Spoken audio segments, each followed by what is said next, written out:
Friends, आज का जो टॉपिक होने वाला है एक बहुत ही इंटरेस्टिंग टॉपिक होने वाला है और थोड़ा डीप भी होने वाला है। वीडियो की शुरुआत में ही मैं आपको बता देना चाहता हूँ कि ये वीडियो शायद कुछ लोगों की भावनाओं को ठेस पहुँचा सकता है, कुछ लोगों के कोर बिलीव्स को हर्ट कर सकता है। लेकिन इस वीडियो को बनाने का मकसद किसी की भी भावनाओं को या बिलीव्स को हर्ट करना नहीं है। ऐसे में इसको आप व्यक्तिगत तौर पर जोड़कर ना देखें। मैंने बस एक कोशिश की है कि मैं जो भी अभी तक समझ पाया हूँ या जो भी मेरी नॉलेज है उसको आप सबके साथ में शेयर करूँ, उसको आपके लिए लेकर आऊँ।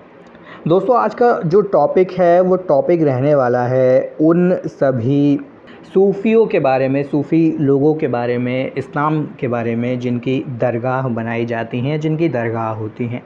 अब कई बार कई लोगों के मन में ये सवाल ज़रूर आता होगा जो भी इस्लाम से ताल्लुक़ नहीं रखते हैं, जो कि नॉन मुस्लिम्स हैं या फिर हिंदू कम्युनिटी से बिलोंग करते हैं या किसी डिफरेंट रिलीजन से बिलोंग करते हैं, लेकिन उनका इस्लाम से डायरेक्ट कनेक्शन नहीं है। तो ये सवाल शायद आपके मन में आया हो कि दरगाह किसकी बनाई जाती है, वो कौन लोग होते हैं जिनकी दरगाह बनाई जाती है, क्योंकि सबकी दरगाह नहीं बनाई जाती है, ये हम सभी जानते हैं।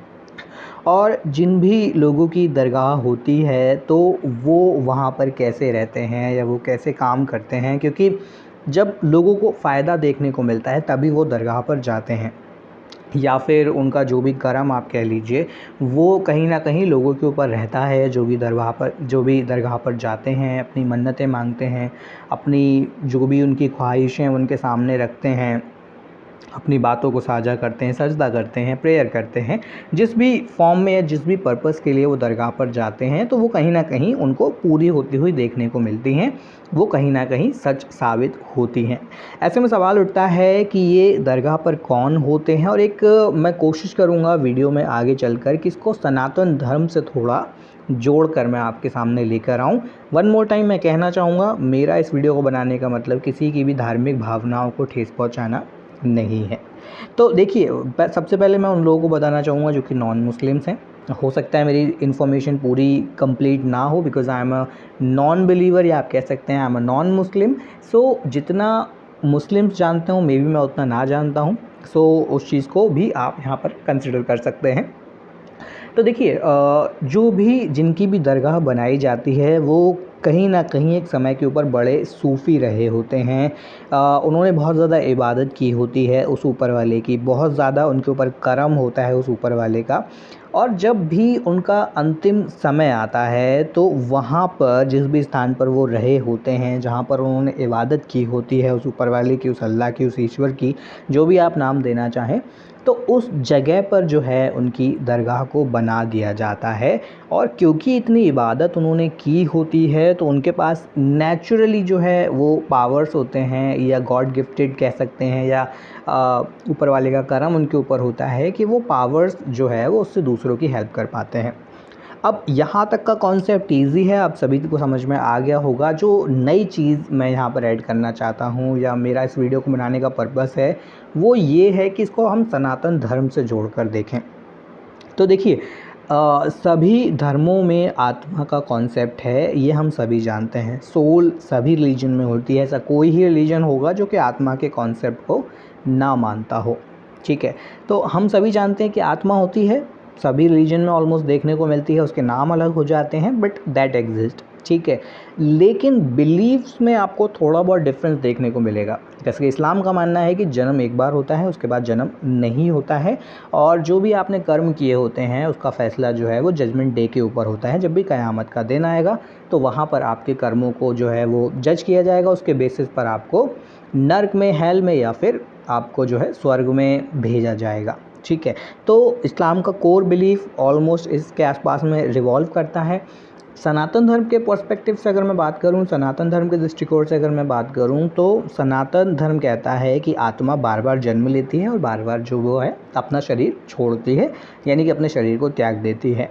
अब इन दोनों को रिलेट कैसे किया जाए, क्योंकि एक धर्म कह रहा है कि जन्म एक बार होता है, उसके बाद जन्म नहीं होता है, उसके बाद फिर आपको जजमेंट डे का वेट करना है। दूसरा रिलीजन कह रहा है कि आपको बार बार रीबर्थ से गुजरना पड़ता है जब तक कि आपको मोक्ष नहीं मिल जाता है, यानी कि आप जो है उस ईश्वर के पास दोबारा वापस नहीं लौट जाते हैं, जिसका आप अंश हो या जिसके आप संतान हो या जिसके आप पुत्र हो, किसी भी नाम को आप दे सकते हैं। क्रिश्चियनिटी भी इस चीज़ में बिलीव करती है कि जो जन्म है वो एक बार होता है, और रीबर्थ का जो कॉन्सेप्ट है वो क्रिश्चियनिटी में भी आपको देखने को नहीं मिलता है। अब इसमें से इन दोनों बिलीफ में से किस बिलीफ को समझा जाए, किस बिलीफ को पूरी तरह से माना जाए। मैं कोशिश कर रहा हूँ अनबायस होके इन दोनों ही कॉन्सेप्ट को रिलेट करने की। तो अभी तक जो भी मेरा ऑब्जर्वेशन रहा है, जो भी मेरी स्टडी रही है, ऑल्दो मैं आपको बताना चाहूँगा ऑन पेपर मैंने कोई भी स्टडी नहीं की है, ना ही मैंने प्रैक्टिकली चीज़ों को साइंटिफिकली मैंने किया है, बट चीज़ों की ऑब्जर्वेशन मैंने ली है, कुछ रेफरेंसेस लिए हैं दोनों ही रीजन से, ठीक है, उसको मैं आपके सामने प्रेजेंट करता हूँ यहाँ पर।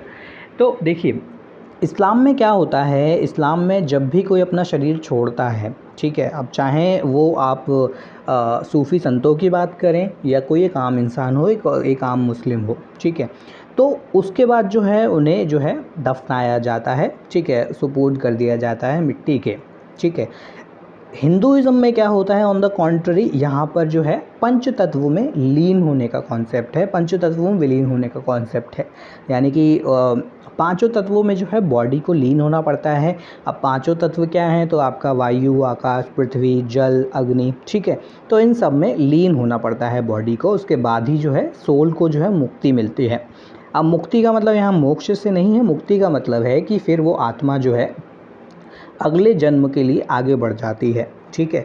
अब वो अगला जन्म चाहे किसी भी योनि में हो सकता है, ठीक है। कई लोग कहते हैं भूत बन जाते हैं, तो देखिए वो भी एक योनि होती है अपने आप में, ठीक है। पितृ योनि भी एक योनि होती है, ठीक है। ये जो जितने भी नेगेटिव एनर्जीज़ होते हैं, ये सारी योनियाँ ही होती हैं। डिफरेंट स्पीसीज़ को आप इसमें काउंट कर सकते हैं, तो अलग योनि में वो चले जाते हैं, चाहे वो पितृ योनि हो या वो कोई भूत पिशाच की योनि हो या फिर वो कोई जीव जंतु की योनि हो। तो ये डिफरेंट योनियाँ होती हैं जिसमें वो आगे बढ़ जाते हैं कर्मों के आधार पर, ठीक है। ये कॉन्सेप्ट अभी तक आप सभी को क्लियर रहा होगा। इस्लाम में क्या होता है कि यहाँ पर पंच तत्व का कॉन्सेप्ट नहीं है। यहाँ पर मिट्टी में आपको सपोर्ट कर दिया जाता है। पानी के बारे में, अग्नि के बारे में मुझे इतना आइडिया नहीं है कि अग्नि का कोई भी वहाँ पर रोल प्ले होता है जब भी हम किसी को दफन करते हैं इस्लाम के अकॉर्डिंग। तो क्योंकि यहाँ पर पंच तत्व का कॉन्सेप्ट नहीं है, अगेन ये कॉन्सेप्ट मैंने हिंदू स्क्रिप्चर से लिया है पंच तत्व का, ठीक है। तो क्योंकि इस्लाम में कोई भी पंच तत्व जैसा कॉन्सेप्ट नहीं है, तो जो आत्मा होती है उसको मुक्ति नहीं मिलती है और वो आत्मा वहीं पर रहती है, ठीक है। अब अगर वो बहुत ज़्यादा इबादत करने वाले थे, उन्होंने बहुत ज़्यादा इबादत की, बहुत ज़्यादा अपने लाइफ में बहुत अच्छे कर्म किए, बहुत अच्छे काम किए, दूसरों की मदद की, हमेशा दूसरों के साथ में रहे, प्रेयर की उन्होंने जीवन भर, लाइफ लॉन्ग प्रेयर की, मतलब जितने भी अच्छी चीज़ें हो सकती हैं, जो भी बेस्ट पॉसिबल चीज़ें हो सकती हैं, वो अगर उन्होंने की, तो वो कर्म जो है अल्लाह का वो उनके ऊपर रहता है, ईश्वर का जो कर्म है वो उनके ऊपर रहता है। और ईश्वर जो है उन्हें ऐसी पावर्स असाइन कर देता है, ऐसी पावर्स दे देता है या ऐसी शक्तियाँ दे देता है जिससे वो आगे भी बॉडी छोड़ने के बाद भी दूसरों की हेल्प करते रहते हैं। अब वो हेल्प कैसे करते हैं, तो वो उसी जगह पर रहकर हेल्प करते हैं, या ऑल्दो उनमें ट्रैवल करने का पावर भी होता है एक जगह से दूसरी जगह ट्रैवल करने का, तो वो वहाँ पर रहकर हेल्प करते रहते हैं। ऑल्दो इसका कॉन्ट्री अगर हम देखें हिंदुइज़्म में क्या होता है, तो हिंदुइज़्म में इसका बिल्कुल उल्टा होता है, ठीक है, कि आपने एक बार बॉडी को जो है पंच तत्व में विलीन कर दिया तो उसके बाद बॉडी आगे बढ़ जाती है, ठीक है। बॉडी अपनी यात्रा पर आगे बढ़ जाती है। अगर वो किसी अच्छी योनि में जाते हैं या किसी उच्च लोक को जाते हैं, तो वहाँ से वापस आने का कॉन्सेप्ट यहाँ पर होता है। जैसे मान लीजिए पृथ्वी पर किसी ने बहुत अच्छे कर्म किए, उनके कर्म बहुत अच्छे थे, साधना उन्होंने की, दूसरों के साथ में हमेशा अच्छा किया, कभी गलत नहीं किया, तो वो पृथ्वी लोक पर ना रहकर उच्च लोकों को चले जाते हैं, ठीक है। अब यहाँ पर कई सारे लोग बताए गए हैं हिंदुइज़्म में, पितृलोक बताया गया है, चंद्रलोक, सूर्यलोक, इसके ऊपर भी कई सारे लोग बताए गए हैं, ब्रह्मलोक बताया गया है। तो वहाँ से वापस आने का कॉन्सेप्ट है, लेकिन वो एक लिमिटेड टाइम के लिए होता है कि आपके जो भी एंसेस्टर हैं या जो भी आपके बड़े बुज़ुर्ग रहे हैं, तो अगर वो उच्च लोकों को गए हैं तो वो कुछ टाइम के लिए वापस आकर आपसे इंटरेक्ट कर सकते हैं, आपको देख सकते हैं या आपको अपने होने का एहसास दिला सकते हैं। बुरी योनियों में गए हैं तो ऑब्वियस सी बात है कि उन्हें जो है वो यहीं लोक पर रहना पड़ता है, उन्हें भटकना पड़ता है एक लंबे समय तक, जब तक कि उन्हें मुक्ति नहीं मिल जाती है। तो ये दो कॉन्सेप्ट जो हैं ये काफ़ी हद तक रिलेटेबल हैं, ठीक है। कैसे रिलेटेबल हैं, अब इसमें एक चीज़ मैं और ऐड करना चाहूँगा। इसमें देखिए, इस्लाम में जजमेंट डे के बारे में बात की गई है कि जजमेंट डे जब आएगा उस दिन सभी के कर्मों का जो है वो सब लेखा जोखा देखा जाएगा कि किसने कैसा किया है। उसके आधार पर, उसके बेसिस पर जो है उन्हें आगे या तो जन्नत में भेजा जाएगा या फिर उन्हें जो है वो नरक में भेजा जाएगा, ठीक है। सेम कॉन्सेप्ट आपको जो है वो देखने को मिलता है हिंदुइज़्म में। अगर आप भगवद गीता को पढ़ें तो भगवद गीता में सेम कॉन्सेप्ट बताया गया है डिस्ट्रक्शन के बारे में, कि जो सृष्टि का नाश होता है, विनाश होता है, वो कैसे होता है, सृष्टि का विनाश कितने तरीके का होता है, कितने समय के बाद एक सृष्टि का विनाश होता है। तो उसमें, उस कॉन्सेप्ट में, क्योंकि मैं डिटेल में अभी आपको नहीं बता पाऊँगा कि किस चैप्टर में, किस श्लोक में, बट गूगल जब आप करोगे तो आपको ये सारा डिटेल में आपको मिल जाएगा, या भगवद गीता अगर आपके पास है तो वहाँ से भी आप पढ़ सकते हैं। तो वहाँ पर देखिए बताया गया है क्लियरली कि जब भी ईश्वर जो है वो सृष्टि का विनाश करते हैं, और यहाँ पर हम पूर्ण विनाश की हम बात कर रहे हैं, जब सब कुछ ख़त्म हो जाता है, कुछ भी शेष नहीं रह जाता है, कोई भी लोक नहीं बचता है, तो वहाँ पर ईश्वर क्या करते हैं कि जो भी आत्माएं हैं, जो भी सोल हैं, उनको वो अवचेतन करके जो है एक गुप्त जगह पे डाल देते हैं। अवचेतन से इन द सेंस उनकी पावर वो छीन लेते हैं और उन्हें एक तरीके के एक निद्रा की अवस्था में उन्हें भेज देते हैं और उन्हें वहाँ पर वो डाल देते हैं जब तक कि दोबारा से सृष्टि का निर्माण ना हो जाए। तो इस तरीके से सेम कॉन्सेप्ट को आप काफ़ी हद तक रिलेट कर सकते हैं इस्लाम के साथ में। बस यहाँ पर थोड़ा सा डिफरेंस ये है कि इस्लाम में आपको स्वर्ग या नरक की प्राप्ति होती है, और यहाँ पर क्या होता है, जब डिस्ट्रक्शन होता है, सृष्टि का विनाश होता है, जब ईश्वर सृष्टि का विनाश करते हैं, तो वो सभी आत्माओं को जो है वो एक तरीके से क्या बोल सकते हैं उसको, उन्हें बेहोश कर देते हैं, या उन्हें एक ऐसी स्लीपिंग पोजीशन में या स्लीपिंग स्टेट में पहुंचा देते हैं जहां पर उन्हें होश नहीं रहता है, और उन्हें वहां पर वो एक पर्टिकुलर जगह पे डाल देते हैं जब तक कि दोबारा से सृष्टि का निर्माण ना हो जाए।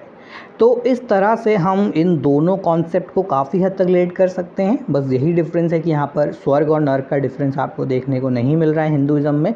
ऑल्दो स्वर्ग और नरक का डिफरेंस है, लेकिन वो सृष्टि के अंत में नहीं है, ठीक है, ये सृष्टि के अंत में नहीं है। इस्लाम का मानना है कि डिस्ट्रक्शन डे जब होगा, जिस दिन भी जो है वो क़यामत का दिन होगा, उस दिन सभी का निर्णय लिया जाएगा। लेकिन हिंदुइज़्म में ऐसा नहीं है कि क़यामत के दिन जो है वो हिंदुइज़्म का जो है वो डिसीजन लिया जाएगा, जो आपका कर्मों का डिसीजन जो है वो लिया जाएगा, वो एक अलग कॉन्सेप्ट है। तो ओवरऑल जो मेरा स्टडी को सामने लाने का पर्पस है वो यही है कि सोल का जर्नी कैसा होता है। इसमें मैंने एक कॉन्सेप्ट अलग से ऐड ये किया है कि जो वली होते हैं वो कौन होते हैं। तो देखिए, वली कैसे आपकी हेल्प कर पाते हैं, तो वो तभी आपकी हेल्प कर पाते हैं क्योंकि उन्हें अगला जन्म नहीं मिलता है। अगला जन्म ना मिलने के पीछे कई कारण हो सकते हैं, बट जो मैं समझ पाया हूँ वो यही है कि वो पंच तत्वों में विलीन नहीं होते हैं। सिमिलरली क्रिश्चियनिटी में भी ये कॉन्सेप्ट है कि वो पंच तत्वों में बिलीव नहीं होते हैं। तो क्योंकि वो पंच तत्वों में विलीन नहीं होते हैं, तो वहाँ पर भी आपको जजमेंट डे का कॉन्सेप्ट देखने को मिलता है। और जो सोल है वो वेट करती है कि कब वो जजमेंट डे आएगा और कब वो जो है उन्हें वो उसका जो भी रिज़ल्ट है, वो आउटकम जो है वो उन्हें मिलेगा। तो ये एक ओवरऑल मेरा जो था एक स्टडी था जो मैं आपके सामने लेकर आया हूँ। वन मोर टाइम वीडियो के लास्ट में मैं कहना चाहूँगा, इस वीडियो को बनाने का मतलब किसी की भी फीलिंग्स को हर्ट करना नहीं है। मेरे खुद के पर्सनल ओन व्यूज़ हैं जो कि मैं आपके सामने लाया हूँ। आशा करता हूँ कि दोस्तों वीडियो आपको काफ़ी हद तक ये रिलेटेबल लगा होगा, इन्फॉर्मेटिव लगा होगा। चैनल पर नए हैं तो चैनल को सब्सक्राइब ज़रूर करें। वीडियो पसंद आया हो तो लाइक और शेयर भी करें। पसंद ना आया हो तब भी कोई इशू नहीं है, बट पसंद आया हो तो डेफ़िनेटली लाइक और शेयर ज़रूर करें।